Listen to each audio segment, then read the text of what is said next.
अच्छा प्रेमी भक्त हूँ मैं।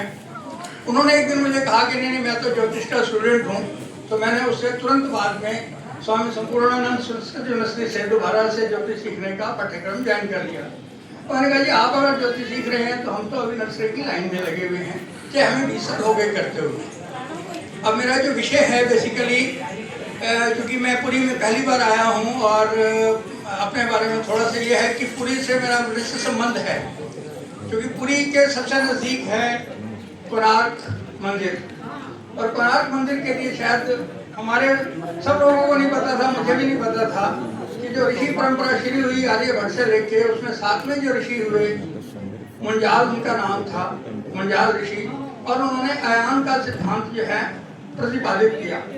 वो 10वीं शताब्दी में हुए और उनके बाद देश के 4 हिस्सों में, उस टाइम के देश के 4 हिस्सों में, पुरी में, कोणार्क में, मुल्तान में, वेस्ट में, मोढरा में, अहमदाबाद में और पहलगाम कश्मीर में 4 सूर्य मंदिर बने।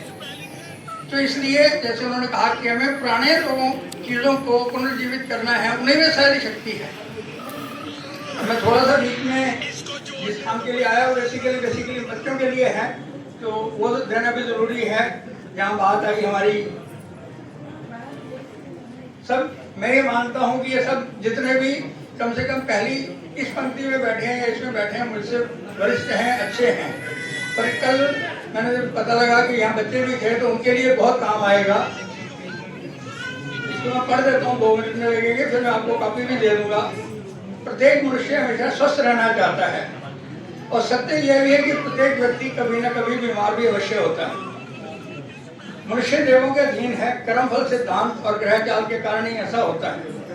हमारे देव ऋषियों ने काल का मतलब काल का पुरुष बनाया, उसकी व्याख्या करते हुए मृत्यु का चक्र, सृष्टि का जीवन स्वरूप जो संक्षेप में ऐसे है।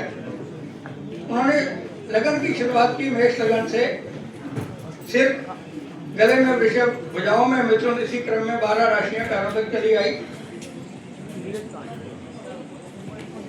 ये शाश्वत मानक कुंडली है जो इस पूरे ब्रह्मांड में या प्रकृति में घटित होने वाली हर घटना के ज्योतिषीय व्याख्या का आधार है।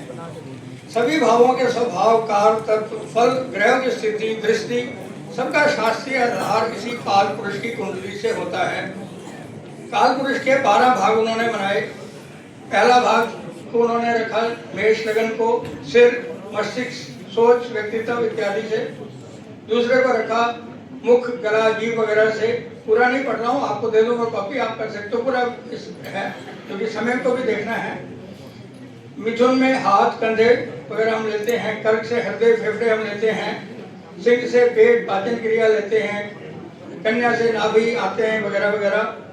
तुला से कमर, जनेंद्रियां, साझेदारी, कामना वगैरह लेते हैं।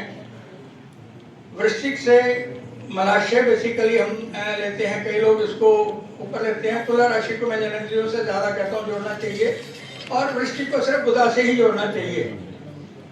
धनु को हम जांघों से, धर्म से, भाग्य से लेते हैं। मकर को घुटने, कर्म, प्रतिष्ठा से लेते हैं। कुंभ को पिंडलियों या लाभ से लेते हैं।